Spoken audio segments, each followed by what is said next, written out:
Okay, good evening, everybody, and welcome to the first installment of this year's Crossroads of Ideas series. My name is Val Blair. I'm the Education and Outreach Manager for the Mortgage Institute for Research, and one of the three entities here in the Discovery Building. All of these partners, the Mortgage Institute for Research, the Wisconsin Institute for Discovery, and the Wisconsin Alumni Research Foundation, or WARF, have joined together to make this series possible. One Tuesday evening a month during the academic year, we feature a talk or discussion aimed at addressing the issues that impact all of our lives and that also happen to be the subject of groundbreaking research here at UW-Madison. Each of the sessions includes an opportunity for audience Q&A in the final quarter of the hour. When we get to the Q&A, please do wait for one of the mic runners to reach you since we record all of the sessions. If you're interested in past sessions, check out, you can find them at discovery.wisc.edu. Before introducing this evening's sessions, I'd like to mention the events that we have planned for the rest of the semester. In October and November, we'll be celebrating the 20th anniversary of Dr. Jamie Thompson's discovery of a method to isolate human embryonic stem cells. On October 16th, we'll be taking a look at the ethical landscape of stem cell research, and on November 13th, we'll gaze into the future to contemplate what lies ahead over the next 20 years. We'll close the semester by gazing even further into the future, or maybe not so far, to contemplate the brave new world of artificial intelligence. This evening, we're pleased to welcome Professor Jim Hurley, Director of the Aquatic Science Center, to talk about the latest research on emerging issues facing the Great Lakes. This topic is very timely given the campus-wide conversation now underway as part of UW-Madison's Go Big Read program, which is focused on Dan Egan's life and death of the Great Lakes. Following Professor Hurley's talk, we have a special treat this evening. Both the Aquatic Science Center and Dr. Bassam Shakashiri's Sciences Fun initiative have teamed up with our Discovery Outreach program to offer opportunities to get your hands wet and dig into some chemistry, biology, and ecology at the core of their research. There will be several opportunities to touch, test, and observe all around the town center at the conclusion of the talk. We invite you to stick around and check out those activities. We're fortunate this evening to welcome Professor Jim Hurley. Dr. Hurley is a member of the Civil and Environmental Engineering Department, where his research focuses on the cycling of mercury in the aquatic environment. Professor Hurley is a Badger many times over. He received his Bachelor of Science degree in Chemistry and Environmental Science at Nassen College before coming to UW-Madison to pursue both a master's and a PhD in water chemistry, which he completed in 1988. He has received numerous awards throughout his career for outstanding research, service, and leadership, and has served as an advisor to the U.S. Environmental Protection Agency, as well as an observer at the 2010 UN Convention on Climate Change. He became the director of the Aquatic Sciences Center in 2012. Please join me in welcoming Jim Hurley.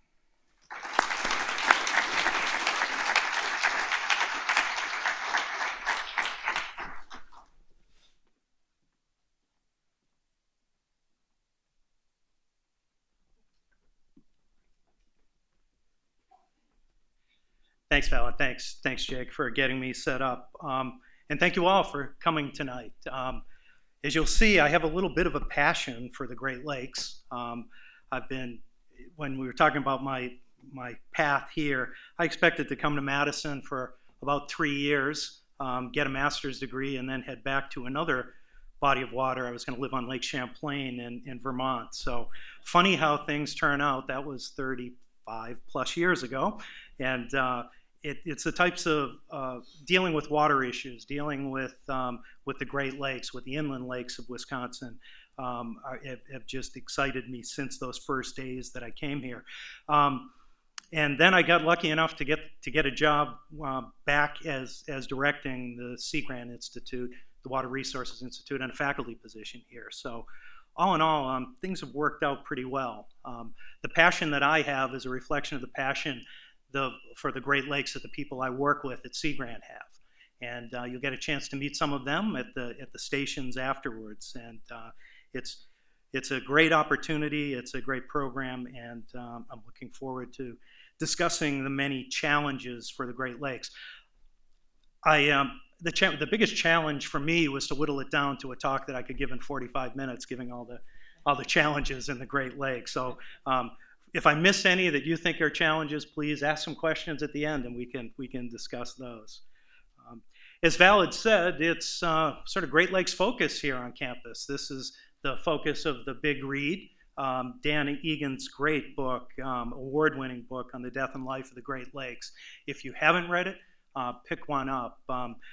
The thing that Dan tends to do is weave stories into talking about science. I mean, he's the consummate science outreach individual. He tells all of the many of the different challenges in the Great Lakes, and does it through the perspective of talking with people about what those challenges are. So it's a great book for incoming freshmen. A number of us are all reading or rereading it. He will be giving a public presentation on October 16th.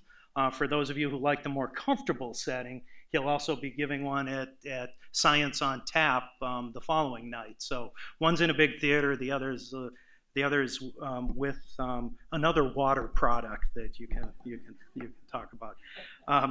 The other thing to keep an eye out for, I gave a talk for the Alumni Association over the summer as Wisconsin Public Television was promoting the fact that they've put together a hour-long WPT produced Wisconsin Water from the Air.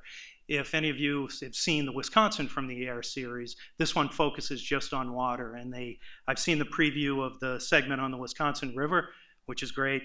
They're also adding the St. Croix River, and then they're doing the Lake Michigan coast. So some of the things that you'll see that I talk about today, and some of the aerial shots that I have, will probably pop up there. So two things to watch out for Dan Egan's presentations, and then also for Wisconsin Public Television and their Wisconsin Water from the Air. So Sea Grant. What the heck is Sea Grant doing in Wisconsin? Well, Sea Grant is about 50 years old, and Wisconsin was one of the first programs. On the right is the National Sea Grant College Program Act, which is now 52 years old. We celebrated our overall 50th of the Act 2 years ago. It is science serving America's coasts. And if you squint and you look closely at the Program Act, I think on that first page, the Great Lakes is mentioned something like 7 times in the Act itself. So even back when, 52 years ago, there was a need to pull the Great Lakes into, since there are inland seas, into the Sea Grant program. Sea Grant's a federal-state partnership. There's a matching requirement for it. But when you hear Sea Grant, why grant in Sea Grant? Well, it follows the land grant model. It's the model that built this university, about the fact that we do engineering and sciences in support of the state itself. Land grant was one that what we used to create the colleges was that each state was given a grant with a lot of land on it, and they could use that, they could sell off that land and create the great universities that we have now. So land grant and Sea Grant, they're very much the same, because when it was first proposed by Athelstan Spilhouse back about 55 years ago, he said, why can't we do for the sea what we do for the land? So it's in the same genre of such. We have 33 programs around the U.S. in coastal states, in Puerto Rico, Guam, in addition, and it's administered by NOAA. So the same folks that do the Weather Service administer us. So the Wisconsin program is actually celebrating its 50th anniversary this year, because that was when it got its first small grant. But it didn't. It wasn't until 1972 when we became an official Sea Grant college program. So we'll be holding off a few more years till we actually celebrate our 50th. But the model of land grant, much like Sea Grant, is that of the Wisconsin idea, that as Charles Van Hise said back in the early 1900s, basically that the borders of the university are the borders of the state, that we serve the state with our university, and we serve the state at Sea Grant with the science that we do in the Great Lakes. So it follows right along with that. But at the heart of Sea Grant is university-based research. So we are UW system entity located here at UW-Madison, and we fund research at all of the at as many that apply and successfully get grants at Wisconsin universities. So all of our doctoral campuses, non-doctoral campuses, any university in the state, private or public, can actually come and apply for research. The research then gets out. So there's the Wisconsin idea that the research gets out to our constituents, gets out to our stakeholders, gets out to the citizens of Wisconsin. The person on the bottom, you'll get a chance to scream like that person when you do the hypothermia challenge at one of the stations today. But it's engagement, it's connection. And what makes Sea Grant a little bit different than just that one-way street is that there's a loop. That we also have stakeholders, citizens of Wisconsin, help us decide what we want to use for what we should be doing for research. They help guide our university-based research. So it's a great loop. It always should be a loop, and it keeps us in tune with those issues. It keeps Sea Grant involved with what are the emerging issues for the Great Lakes, and we respond to that with funding. So just the snapshot of the Great Lakes and the Great Lakes Basin. You may not have thought about it being here in Madison, but we're not actually in the Great Lakes Basin, which is sort of unusual for a program to be working on the Great Lakes when we're not in the basin. We're just to the other side of the basin, and there are a lot of issues involved in interbasin issues. It's our inland seas, so there you go. There's Sea Grant. 84% of America's surface fresh water, 20% of all the unfrozen freshwater, drinkable surface water on Earth. But what's really interesting is when you think about it, is you look at the shoreline length, and it's longer than the East and the Pacific coast combined. So you think about a program that serves coastal needs, serves Great Lakes needs, ocean coastal needs. We have more coastline, if you were to trace it around the Great Lakes, than those two coasts combined. So I think we can justify the fact that we have a Sea Grant program. Down the bottom, drinking water for 40 million people, 250 species of fish, $4 billion to the economy. Commercial fishing or sport fishing, $4 billion to the economy. Commercial fishing, $1 billion.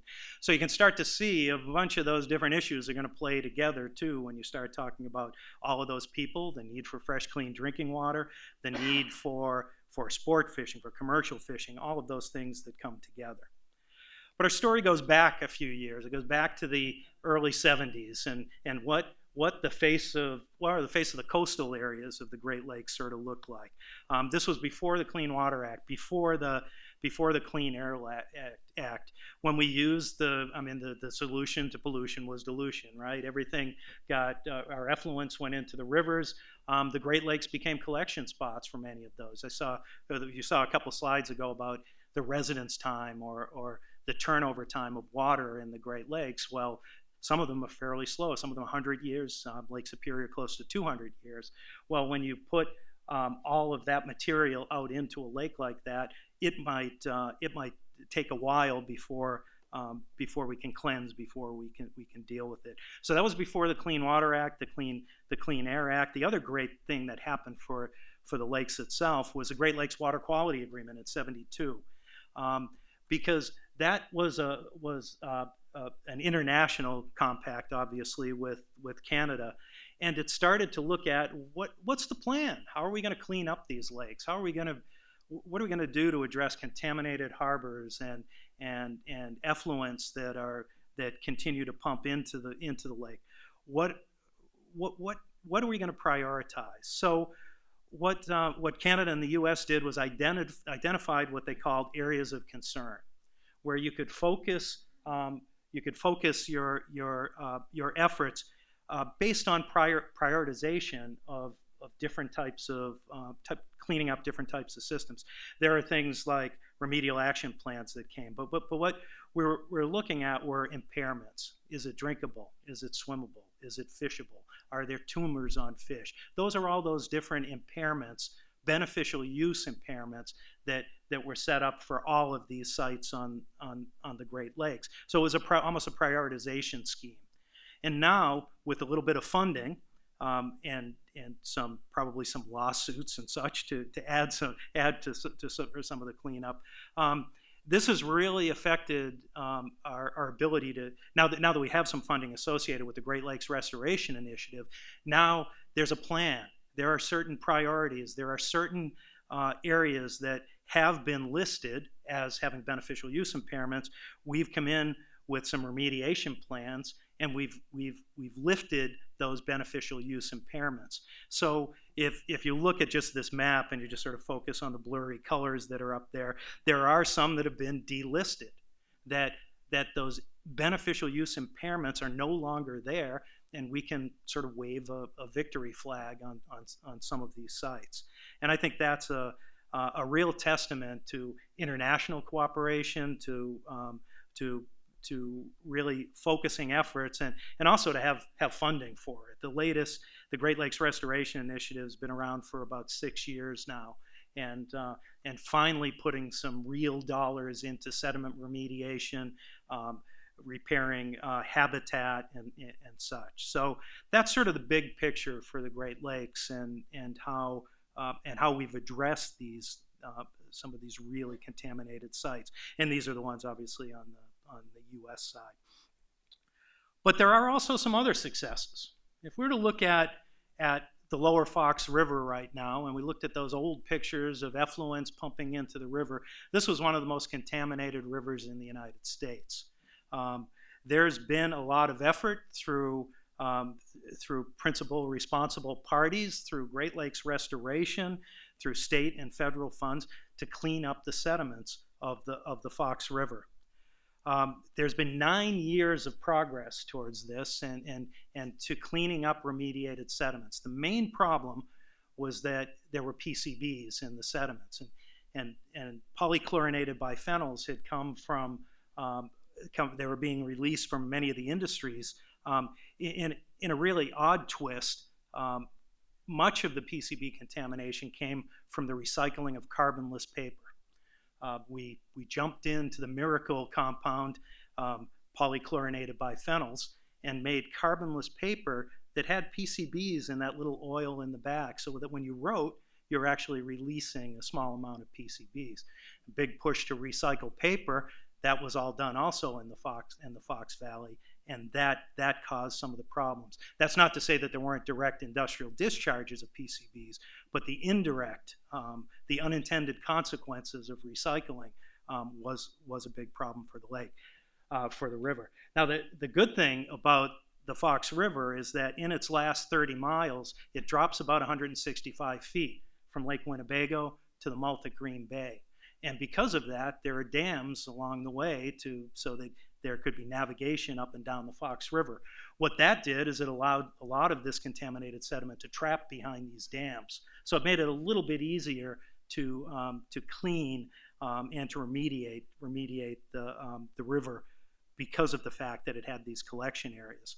So I've got some numbers that from 2009 to 2017, more than 4.9 million cubic yards of sediment were removed from the lower Fox River. Nearly 2.7 million tons of material. That's about 120,000 truckloads of big full truckloads. Removing that material, dewatering it, and then bringing it to contaminated disposal sites. So sites that would actually keep that contaminated sediment. And then the water that was treated, about 8 billion gallons of treated water after you squeeze it all out of those sediments, that was all returned with almost no PCBs going back into the river. So we can say that this is becoming a victory, and we can actually show it in the Great Lakes just by looking at data. If you looked at the concentration of PCBs in lake trout, which is the top predator fish in Lake Michigan, you can see just almost an exponential decrease in the concentrations of PCBs in fish, directly the result of eliminating PCBs from both use and from discharge in the Great Lakes. It's going to take a while before we can lift fish consumption advisories, but we're on the track to do that. we do see that we're actually showing a pretty good drop in concentrations in typically or consumed fish, a predatory fish at the top of the food web.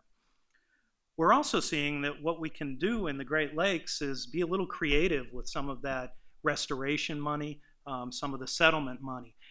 We'll talk a little bit in a bit about the changes in lake levels in the lake, in Lake Michigan and in the Great Lakes in general. One thing that happened with high water back in the late 80s is that it pretty much wiped out a protective island, a key critical habitat in Green Bay, and that was the Cat Island chain.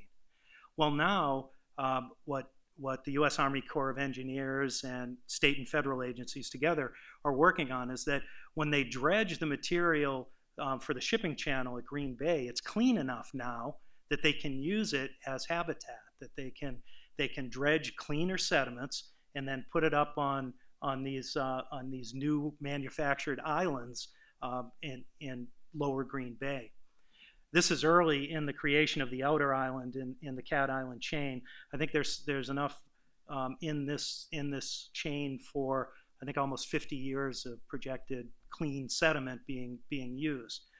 The really cool thing about this is that the habitat that was created there brought piping plovers back to lower Green Bay, and there are nesting pairs on this newly created island. So we're coming up with creative ways to address what we thought we couldn't do before. Would you reuse the Fox River sediment? No, not unless it's clean. It's now cleaner. We can start to reuse it, and we can start to restore habitat. So a success story in a way, but I'll get back to some of the reasons why it's not a full success story in lower Green Bay. Just wanted to show this slide. It's from a scientific paper that pulled together all the different stresses on the Great Lakes. So talking about invasive species, contaminated sediments, runoff, urban influence and such. And then did a heat map of the current status of the Great Lakes. It's a real cool way to look at problems in general and which of the lakes are really stressed. Well, Lake Ontario seems to be fairly stressed in this. They still have contaminated sediments. They have some problems with continual release of some contaminants. They're also fairly urban too, with the Metro Toronto area, and actually all the way around to Buffalo. Plus, they get any type of species that happen to come up the St. Lawrence River and try to make their way up to the upper parts of the lake. Lake Superior, on the other hand, once you get offshore, pretty darn good. Real low stress area out there if you need to relieve stress. Believe me, out in the middle of Lake Superior on a good sized boat is a really neat way to relax. Out to the point where you can't see land anymore. It's sort of neat to be on that. I've been out there on research cruises. But then you come back down around into Lake Michigan, and you start to see urban influences. You start to see that bright red again in Green Bay, and you certainly see it in Lake Erie. In Lake Erie, if we were to look at some of the satellite shots of Lake Erie, you see that green shows up. You see that growth shows up. But the other problem with Lake Erie is that we've had some real problems with blue-green algal blooms. Over here, you can see someone just driving through the blue-green algal bloom. So something was driving that blue-green algal bloom that also led to the production of blue-green algal toxins that weren't effectively clarified from the Toledo drinking water system. And in August of 2014, as many as 400,000 people didn't have drinking water. It was all because of microcystin from the blue-green algae microcystis. People couldn't. It was a do not consume, it was a do not boil, do not drink, because unlike if it was just a straight bacterial type of E. coli, you might say, okay, boil any water that you could use. But people were told not to consume, cook, or even boil the tap water. The other thing that happens because of this overproduction in western Lake Erie is that the lake sort of flows this direction towards the sea. And when nutrients come from runoff, the algae grow, They grow in here, they settle out in the deep hole. When they settle, they decompose, they use up oxygen during decomposition. So there's, in the middle of Lake Erie, in the deep basin here, there's a dead zone. It's like the Gulf of Mexico. It's a near shore dead zone that's fueled by nutrients. Interesting in Dan Egan's book is that he talks about the fact that right in this corner of Ohio used to be the Great Black Swamp. It was a huge wetland. It was an impediment to try to travel across it, and there are some stories there about trying to travel across the Great Black Swamp. But basically, that Great Black Swamp was tiled. It's great, rich soil material, and now it's a huge agricultural area. The Maumee River is one of the most agriculturally based basins or sub-basins and watersheds in the Great Lakes. So a lot of farm water runoff is going into that zone. We actually have our own version of western Lake Erie and the deep basin of Lake Erie, and that's in Green Bay. So when I said we can partially say that it was a success, maybe it wasn't a total success, because now that the contaminants have been remediated, now we have impairments in lower Green Bay that are based on sediments and are based on nutrients, mainly phosphorus. So the focus now on Green Bay is to try to eliminate the nutrient phosphorus that's driving the algal blooms, that then when the algae settles in sort of this deeper part or somewhat deeper part just off Door County, it settles to the bottom. The water in the colder water down below doesn't mix with the upper waters, and we have our own little dead zone. So the issues that we see that we might think are elsewhere are actually happening in our own backyard. Yeah, in the Fox River and the lower Fox River, we cleaned up that stuff that the Clean Water Act originally intended to do, but the next part of the Clean Water Act is to try to balance off all of the different uses. Wastewater treatment versus farm runoff. And it's what's called a TMDL, if you ever see that in the literature, total maximum daily load, where you try to apportion it between wastewater treatment and runoff and such. And it's a really complicated problem. A shout out to Steve Ackerman and SSEC MODIS. This is the MODIS picture from just a few days ago. And we can see those blooms that are occurring not only down here in Lake Winnebago, but they're fueled right off of the Fox River, because phosphorus is coming out, algae use phosphorus, and then we're pretty sure that right out here we've got a dead zone forming, and there's instrumentation and buoys out there that's actually showing that in fact is happening. If we look at the entire watershed of the Fox River and the Fox-Wolf River together, the Wolf River joins the Fox River at Lake Poygan. And basically the colors here, don't try to squint to read them, but you can tell where the forested areas are. And then the yellows are pretty much agricultural areas. So we've got a lot of runoff. We've also got urban runoff. We've got, if you look at what's happened here in Madison, and a lot of this you can probably draw comparisons to Madison and consider lower Green Bay, Lake Mendota or Lake Monona. And we've put bans on phosphorus in lawn fertilizers. So in the area of our watershed, we're trying to keep nutrients out of the lakes. And one way to do it is to cut back in our use of land fertilizers or lawn fertilizers. It's a little bit tougher problem when you have a lot of agriculture in the area, and that's the same thing that we see here in the Mendota watershed. It's what we call a wicked problem. It's one that is more complicated because you don't know the simple answer on how to get there, how to get to the final solution. But what we do know is that it's got to be collaborative. It's got to be working with all partners around the table, discussing different alternatives, and trying to find a solution.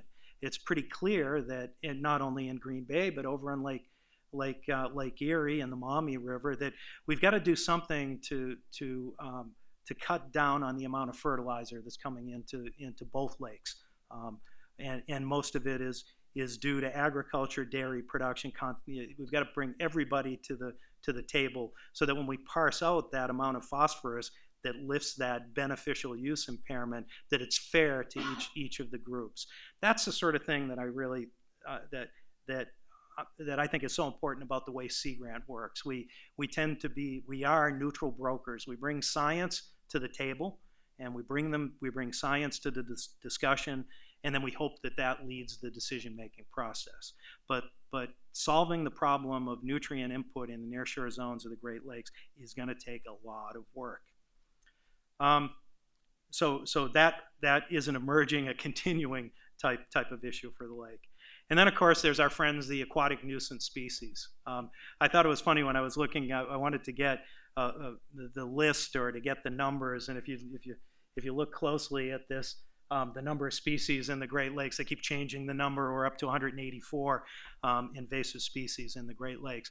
Those can be fish. They can be the sea lamprey. They can be round gobies. They can be zooplankton. They can be hemimysis is an invasive species. They can be mussels, zebra and quagga mussels. We'll talk about that in a second. Or they can be microscopic organisms, some that we probably haven't even identified. How do they get there? They get transported somehow into the Great Lakes. They come from they may come from ocean from ocean-bearing ballast waters that are used as vessels cross the seas and then come up into the Great Lakes. They could be on trailers on fishing boats. They could be in your bait bucket that you brought from one lake to another lake and dumped them. So there's all sorts of routes that we can try to inhibit the spread, and it's got to be this multifaceted approach. But I did want to talk about probably the most pervasive especially in Lake Michigan, of the invasive species, and that's the dry-scented mussels. So it was the invasion of the zebra mussels. Everybody's heard of zebra mussels? They're now in Lake Mendota, probably transported from the Great Lakes Basin, whether directly or indirectly through a number of most likely unintended consequences that they were transported. Well, the zebra mussels, when they came, they tended to colonize, and so light to dark is where the highest densities of them are. They tended to colonize hard surfaces like that shopping cart. That's actually a Sea Grant photo. Jim Lubner in Milwaukee put that together. How long was that inundated? Probably a couple of years. I mean, it doesn't take long for those to go. But you can see the from 94 to 95 to 2000, all of these different surveys that the Great Lakes National Program Office of the Environmental Protection Agency came. It's like, wow, we've got zebra mussels, and they peaked maybe between 2000 and 2005. So they're gone. So the problem's solved, correct? Yeah, you wish. What came in instead? Quagga mussels came in. And so that's a cousin of the zebra mussel. The thing about quagga mussels, though, is they don't need hard surfaces. They can go just about anywhere, and they did. And if you just look at the progression through to 2015, they cover the bottom of Lake Michigan. And the fun fact down below really isn't that fun. There's over 900, the estimates are right now over 900 trillion quagga mussels in Lake Michigan. And if the lake were fully mixed, which would occur in the springtime and the fall once thermal stratification breaks down or is before it forms, if you were to mix that water, those zebra mussels or those quagga mussels could filter the entire lake volume between 9 and 12 days. So that's a lot. That's a lot of filtering. That's a lot of re-engineering. That's a lot of phytoplankton that they eat, and that's a lot of zebra mussel poop too that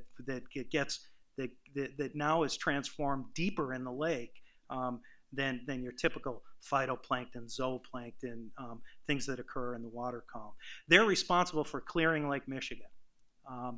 Last year, Lake Michigan and Lake Huron were officially clearer than Lake Superior. And that's a tough one to think about, because basically they filter so much water in the nearshore zone, they don't allow it to be recycled in the way that a healthy lake would. That there isn't much for phytoplankton. There isn't much to eat out there for your typical food web. Got a little bit of a video to show. So this is a piece of sampling equipment. It's called the Benthic Sled. Basically, it is a sled. It just moves along the bottom of the bottom of a lake, and it's hoisted up by a by a winch on the back of a good sized vessel like the Lake Guardian. So let's just see what happens when you put a camera on that benthic sled, and you're doing an estimate of what quagga mussel density is like. But more so, you're just interested in what it looks like when there are that many quagga mussels. What does the sandy bottom of Lake Michigan look like? And this is about 30, I think this is about 20 to 30 meters. I think it's said. I don't know if that was on the depth, but then it just sets down on the bottom of the lake. And so that's quagga mussel density right there. That's what used to be pretty much clean sands in the bottom of Lake Michigan, and now it's just covered with quagga mussels. And this thing will move in a second, so you can see how, yeah, maybe it landed in a patch. You're thinking, yeah, maybe that's where it is, but this is just moving along at 8 times speed. That's the entire bottom of Lake Michigan is covered with that. And this is the way they estimate density by using these cameras. But you can just see how different. If they can filter that amount of water, that has to have an effect on the biology, just the physical movement of that water and the filtering ability of that water. And the way it does that is that, and the reason why the lakes are so clear is that the healthy lake used to have phytoplankton all the way to the top. Around about the temperature change or the thermocline, there'd be maybe a little bit more phytoplankton because nutrients were coming off of the bottom. And this is what a healthy lake before quagga mussel colonization looked like. These little guys down here, Diparia, the base of the food web for lake trout in Lake Michigan. When these guys started forming on the bottom, number one, they wiped out the habitat for these for Diparia, but pretty much cleared the upper water column during the mixing period, and then kept all of the nutrients down low. So all of the production in Lake Michigan now is pretty much deep, and it's so much clearer. If you fly over Lake Michigan, just look down someday. If you fly over, you can actually see how clear it is. That has a number of other problems that were associated with it. But importantly, this is the density of the Diparia. You saw the densities of the quagga mussels increasing from left to right. And pretty much this is what happened to the base of the food web. Pretty much is just about gone. I think there were 5,200 per square meter, and in 15 years down to about 82 per square meter for Diparia. So there's not a lot to eat out there for the important lake trout and salmon food webs because of the effects of aquatic invasive species. I was given that talk. I told you about the Wisconsin water from the air, so I tried to give a complimentary talk where I only used aerial photos to do it, and I put this one up there, and just because it was a nice aerial photo. Then I looked at it, and there are so many things of what's wrong with this picture type of thing, and we'll talk a little bit more about some of the coastal structures and the effects of coastal structures and changing water levels. But if you look at that nice clear water off of the beach, it gets a little dark down here. Well, what that dark is the quagga mussel beds. That's how close they are. And what happens with quagga mussel beds is that, as I was saying before, there's a lot of nutrient recycling from them. They suck the phytoplankton out and basically emit nutrients. And the fact that the lake is so clear, down at those depths where they can grow this luxuriant green growth, which is called Cladophora. And Cladophora is a bit of it's a larger algae. It's a macrophyte as such, But it grows right along. It's really happy with the quagga mussels. It lets it do its job, and it recycles the nutrients, and they grow pretty long. The problem is these strands are just really fine, and any type of water motion will move those strands. And then you get lakeshore that looks like this on Lake Michigan at certain times during the year. So not a great thing to go out if you've rented a cottage on the beach, and now thanks to the quagga mussels, now you've got a nice lawn of decaying green out in front of your property. So that's sort of the cycle of what these things do. That particular caudifera, that's not good fish food for further up the food web. And especially when it blows onto shore and decays, it's not good for tourism either. What's really interesting in all of this is now we've got this big shift to quagga mussels. The nice thing about quagga mussels is that they're softer than a zebra mussel is. And a zebra mussel, fish couldn't eat a zebra mussel. So two different species here. One, the native on the left, is the lake whitefish. So that's your Door County fish boil. The whitefish are struggling. They might be actually making a comeback. Weighing in a few ounces on the right in the battle is the round goby. And the round goby is another invasive species. But the interesting thing about round gobies are they seem to be pretty efficient in eating quagga mussels. And they can break that shell pretty easily. So the whitefish can somewhat, if you cut the guts open of each of these fish, you can see that they're actually consuming quagga mussels. The one on the right, before it gets too big, once it gets a little bit larger, it has a stickleback fin on the back that develops. So they don't become good tasting at that point when they have spines on their back fin. So there might be a way through all of this through the round goby, but again, it's a story of invasive species and another invasive species in responding.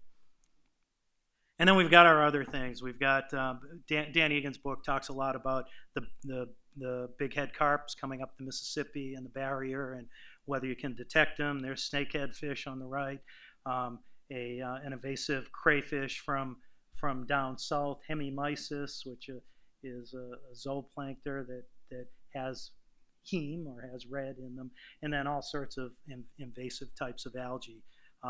There's a lot to worry about. There's a lot to worry about if they are established in the Great Lakes. If these get established in the Great Lakes, there's more additional problems for the food web. And then also if we can try to keep them out of the Great Lakes, there's all sorts of prevention that can be done. So I'm going back to that slide again, not focusing on the clear water, but just these structures here. And you look at that and go, boy, that ain't your natural shoreline, is it? You can see where once you put up a solid structure like this at a boat landing south of Milwaukee, what usually happens is just down current. So the water movement in Lake Michigan flows from north to south along the Wisconsin coast. Basically, what it does is it scours our sands and drops them off over in Michigan. That's about how it works. But when you put a solid structure in here, usually what happens is it scours just downstream from there. So yeah, it's nice to put a boat landing here, but that also had an effect on the bluff stability here, that also had to be armored. And where the armoring ends, it's probably scoured again just downstream from that. Wisconsin Sea Grant has always had a specialty in coastal engineering, and it's something that we will continue. Just because of the issues that are associated with this type of water movement. We're all planning for extremes. So in climate change, we worry about different types of extremes.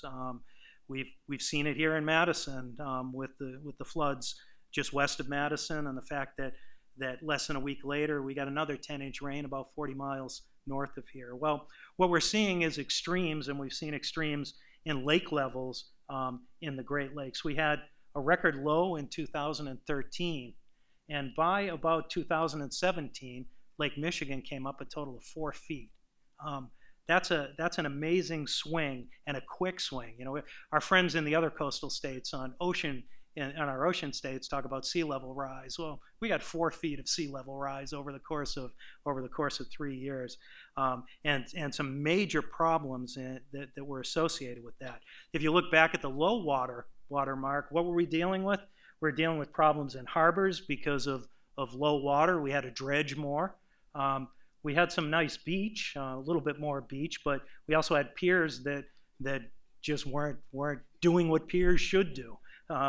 And the boat sheds here, it doesn't seem like that's going to work when it's down 3 or 4 feet below. So those are some of the problems. Then we had ecological problems with low water. When we had all of that beach, we had invasive Phragmites come in, and they are pretty beautiful looking plants, but they're invasive in the Great Lakes. So when the water levels went down, in came the Phragmites. Then a huge chunk of Great Lakes restoration money was spent on controlling those particular weeds on the beaches so that we could have more beaches. Water comes up 4 feet, Phragmites isn't a problem anymore. Not now. There might be some roots down underneath, but there are different other types of issues now that we have to deal with. There's a great site called the Wisconsin Shore Viewer that takes these oblique photos along the coast, and they go back every couple of years. And it was neat to tap into this to look at some of the problems associated with low versus high water. This is Kenosha Dunes in 2012. That's actually a low water period. For some reason, even in low water, they wanted to reinforce this shoreline with wrap to protect the dunes as best they can, even during low water. Well, if you look at this particular area here, and that was from 2012. Now they went back last year, and that's an example of what's happening with coastal erosion. Maybe in low water it wasn't a good idea to wrap it like that, but during high water you can't build a structure that would, or you shouldn't build a structure that was that large. But you can see all of that erosion that occurred. Those are the types of issues that we're dealing with now. Because the lake came up so fast, there wasn't that natural beach accretion. There wasn't the ability for the beach to continue to build, to have more of a protective barrier. The waves are just breaking right on shore now, as opposed to breaking a little bit offshore. So it's the fact that came up so quickly that was the problem. And then there's coastal property owners right along the lake. You can see they've got some nice beach in here. People have already built other types of structures, maybe back in '86 when we had high water back then. But if you keep your eye on not only the beach level here, but this homeowner right here, because from 2012 to 2017, they spent a heck of a lot of money on a wall. And those are the types of issues. Oh, they also have no beach now too. But those are the types of issues that you have to deal with. And what's pretty amazing is how quickly Lake Michigan came up. Reasons that it came up: we had a couple of really cold winters, the polar vortex years, a lot of ice cover, and most of the evaporation in the lake occurs during the winter when it's drier air. So we didn't have that. We had ice capped a couple of years on Lake Michigan. Then we've had some really wet springs, really high rainfall. So coastal engineering is a key issue for us. So these increasing storm frequencies, I don't have to say that about, after living in Madison and seeing Lake Delton 10 years ago and the Baraboo floods, then having successive floods here over the last few weeks. But what you're looking at here are 3 different storms over the past 6 years in a small portion of the Lake Superior watershed in northern Wisconsin.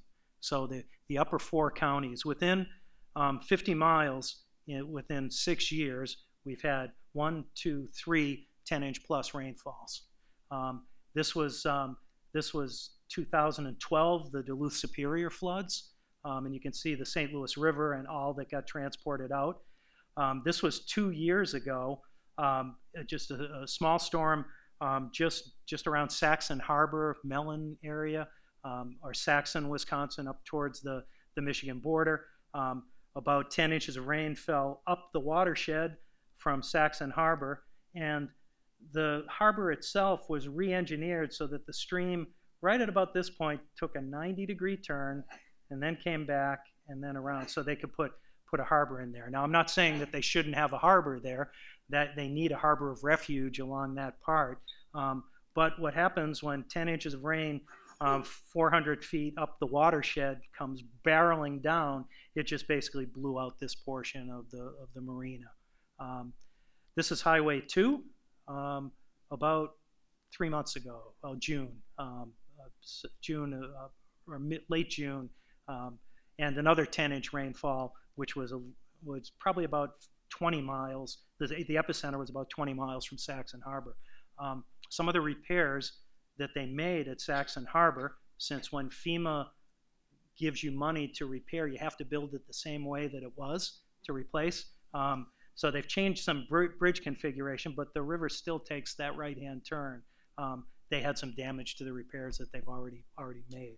So we have to anticipate this change. We have to anticipate that we are going to have increasing storm frequencies and intensities too. And how do we plan it? Just some interesting shots, again, using the MODIS, the SSEC MODIS shots from here on campus. This was 6 days after the storm in 2012. You can see everything coming out of the St. Louis River all along the way there. The same sort of thing that we saw 2 days after the storm this summer. Just massive amount of erosion. We also had a beach up here on the Apostle Islands about a week and a half after this storm in 2007 or 2012. They had to close that beach because of blue-green algae. First time that ever happened on Lake Superior. The waters of Lake Superior over the last few years have been some of the warmest that we've ever seen. So we're getting changes up there. Same thing this year. We had some blue-green algal blooms that occurred in Ashland here or Cornucopia, I guess it was up on the top of the peninsula that closed that. This is what that looks like when you're ground truthing it. I just happened to be up there for a meeting. This is Shawamagon Bay. The entire bay was pink. Says a lot about what we're doing and what we have done in the watershed. That connection again to the watershed is more erosion protection. The things that we should try to do is to keep all of that sediment in the watershed along with all the nutrients that might be associated with it. So those are the types of things that we also try to respond to at Sea Grant, and we're constantly working with our constituents to find out what the problems are, to see what we can help them with.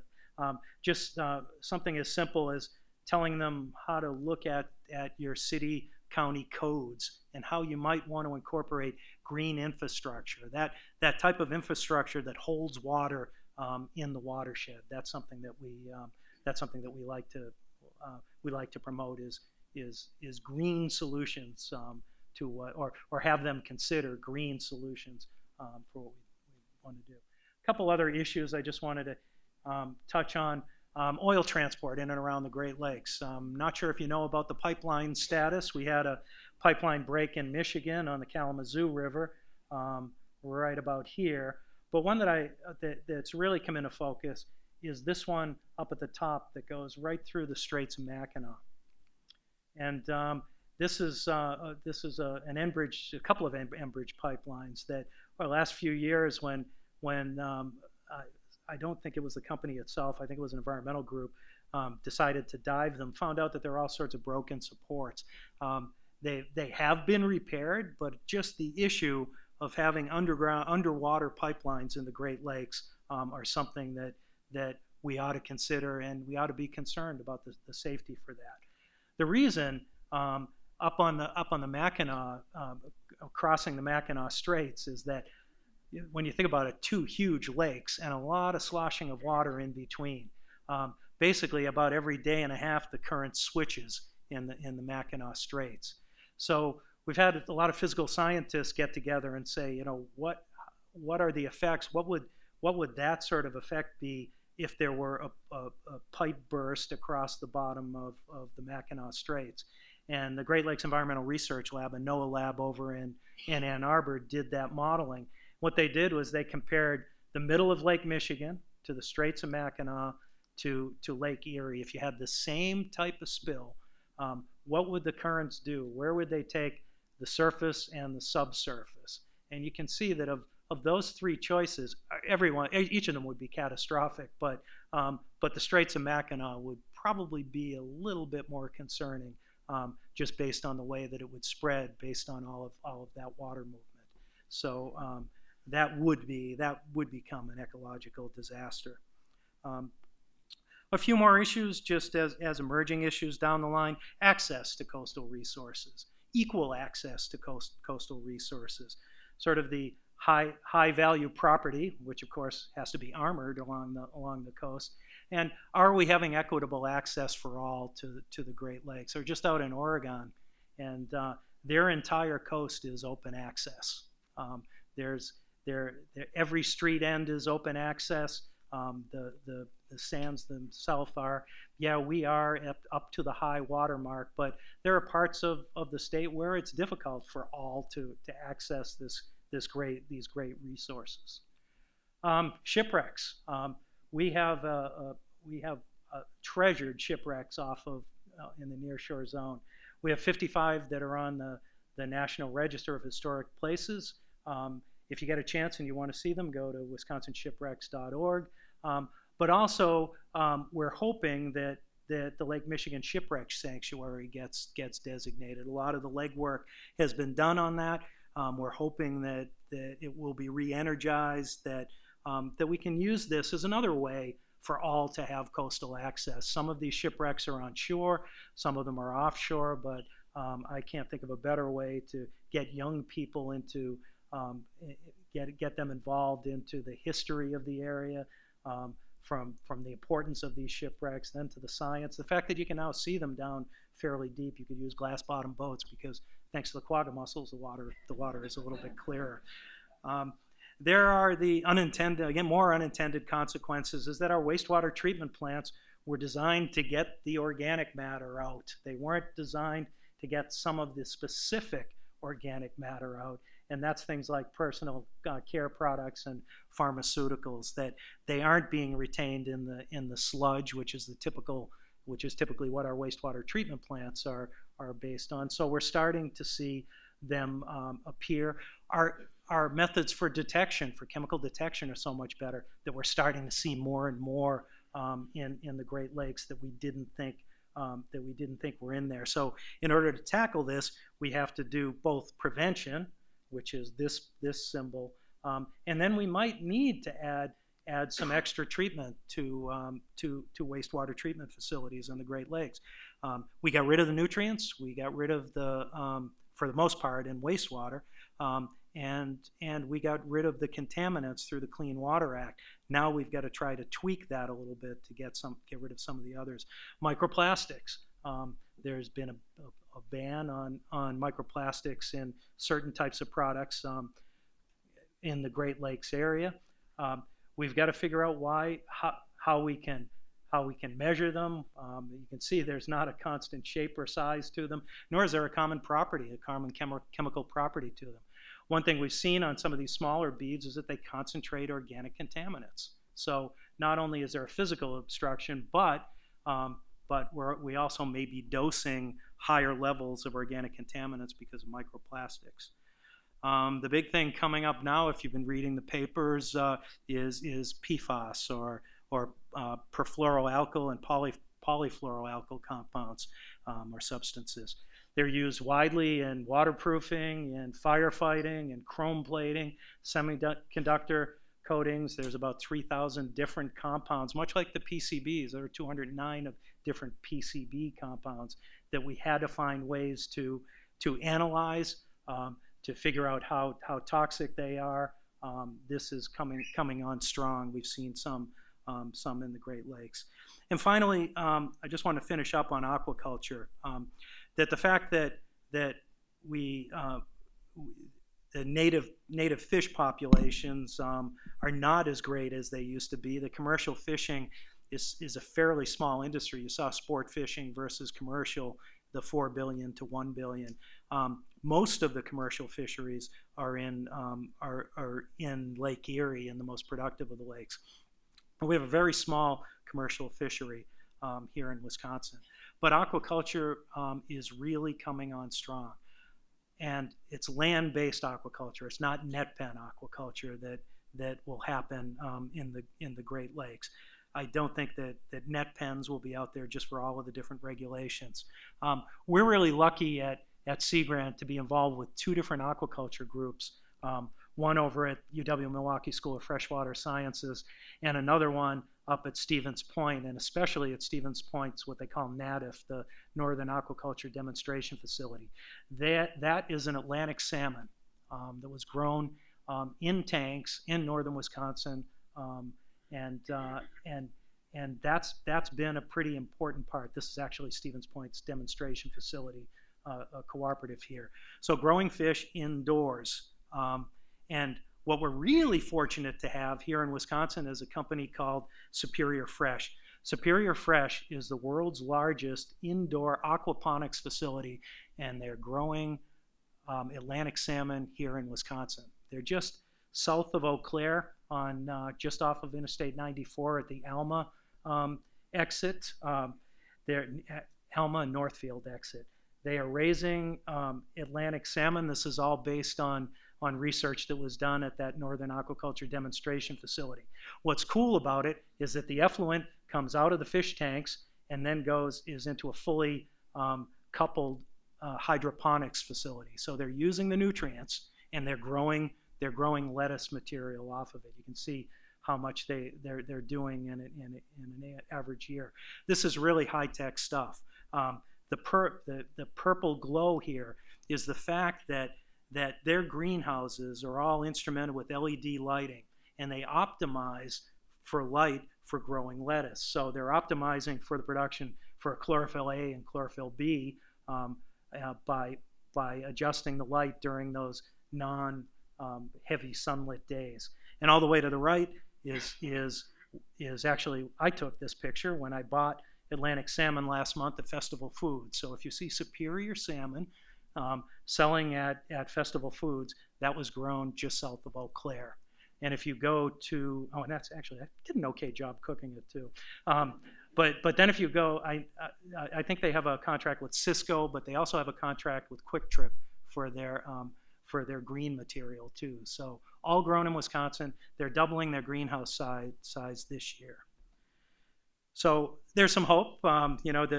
The death and the life of the Great Lakes, as Dan Egan's book said, really shows how these lakes can bounce back from different types of changes that they've had.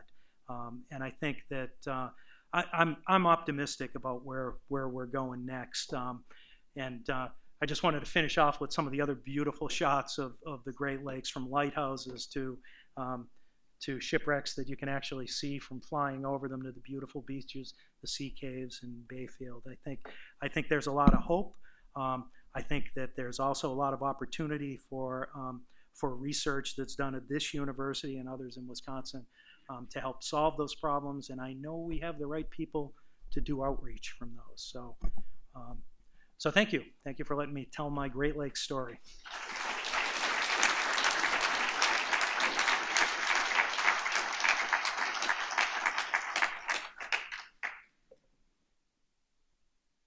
Time for questions? Thank you, Jim. Thanks. On one of the earlier slides, you showed the shores of all the Great Lakes, and there were black dots, which I remember you're saying, or maybe I concluded they were stress areas. And in the southwest part of the state, where Milwaukee had a black dot, Yep. with the installation of a new industrial plant there, how much deeper and wider will that black dot become? Ooh. I think a lot of that particular, I'm going to go back to that slide, but I know where you mean. That's a tricky issue because the water use is interbasin transfer, and it was a tremendous amount originally anticipated for that particular business. The amount of water that they had originally planned to use was more than the city of Waukesha was planning to divert from the Great Lakes, based on that agreement to get Great Lakes water. So there are a couple of issues there. One, over the last month or two, I've heard that number has dropped to about a quarter of their original use. That's one issue. But also there's got to be advanced wastewater treatment. There's a heck of a lot of metals, and that is going to, those types of things are going to be those issues. You have to go back to the issues associated with the Clean Water Act on discharge for them. But two issues were water quantity and then the quality of the water that has to be returned. It has to be returned better or similar or better to what it was withdrawn from. So we'll see where that goes. But there are so many issues associated with that. Not only the water quality, but the water quantity, and it's just on that's where the thinnest part of the Lake Michigan watershed is right where that industry is going. So, yeah. Yeah, I was just going to comment. First of all, Lake Champlain, where you worked some years ago, that's where I wanted to be a few right, years ago. That was briefly a Great Lake for a while, and still is. And also a question. I was going to ask about karst landforms and how much of a problem does the fact that polluted water can be transmitted long distances in regions that are underlain by the karst. How much of that is a contributing factor to Great Lake pollution? Thanks. Yeah, 2 points. One, the first part, Lake Champlain, it's still under the designation of the Sea Grant College Act program. It's actually considered a Great Lakes. Senator Leahy got it designated as a Great Lake so he could get Sea Grant funding. So that's the first part. So I guess I might have been okay there. But karst, it's a huge problem. It's a huge problem up in Kewanee County, where it's overlain by really thin soils. Adding directly to the lake, it could be a problem in certain areas where there is a lot of easy or unimpeded flow underground. It's more of a problem for the people that have private wells near those areas, because water can transfer. There was one person. We also in the Water Resources Institute, we run a groundwater research program, but there were interviews with people in certain areas of the state that they said, oh, it's springtime. We know our water is brown at that time, so we don't drink it. But, that's the indication of how connected you are. There's a lot of focus in Kewanee right now about different types of practices based on the thickness of the soils. So you'll see that sort of adaptive planning going on in areas with karst, with really thin soils over the top of them. But it's a huge problem, and identifying zones of karst would be like identifying areas of concerns in the Great Lakes. It just takes a different perspective to look underground at them. I was just wondering, the reference to this other gentleman's question, when I read about that diversion for the Foxconn plant, I was surprised, and you would know the answer to this, because I thought that under the Great Lakes Compact, they could not divert water like that unless they got the agreement of all the states and the provinces and so forth and so on. Yeah. And then I had a second Yep. small question. Well, on your one slide at the beginning, it said the Great Lakes have more coastline than the rest of the U.S., than the East and the Pacific and Atlantic coast, but I assume that's got to exclude Alaska. Is that right? I didn't put Alaska in there. Yeah, that's right. Because Alaska has more. Yeah, there were some formulas on distributing Sea Grant funding based on your shoreline, and we didn't want that because Alaska probably would have got most of it. So, right. The Foxconn issue. There are what are known as straddling counties in the Great Lakes Water Compact. That part of the county may be in the Great Lakes watershed and part of it may not. This one is really close to the edge of the watershed. So there may be some challenges. We may see some challenges that come. Waukesha, in order for them to withdraw water, that obviously had to go through all of the governors and premiers, and they all had to agree to it. And it was a test case. But Foxconn is sitting just right on that border, so it's where that definition is on whether it's in the basin or out of the basin. Where they're in the basin? Yeah. Yeah, I mean, they still have to follow the water quality rules of returning water. In fact, Waukesha, taking it in, has to return it the same way, even though they have to go through wastewater treatment to get to that point too. There could be, and there could be a challenge to that. Yep. Professor, advise us of the current state of the Asian carp down there in the Chicago River and the likelihood of their getting into the Great Lakes. They're close. They're close. They're close to the barrier, and so the barrier sits on the Chicago Sanitary Ship Canal. Just north of the barrier is the Des Plaines River. If we had a rainfall down there like we had in Cross Plains, you could expect mixing of the two of those, and they could probably go right around the barrier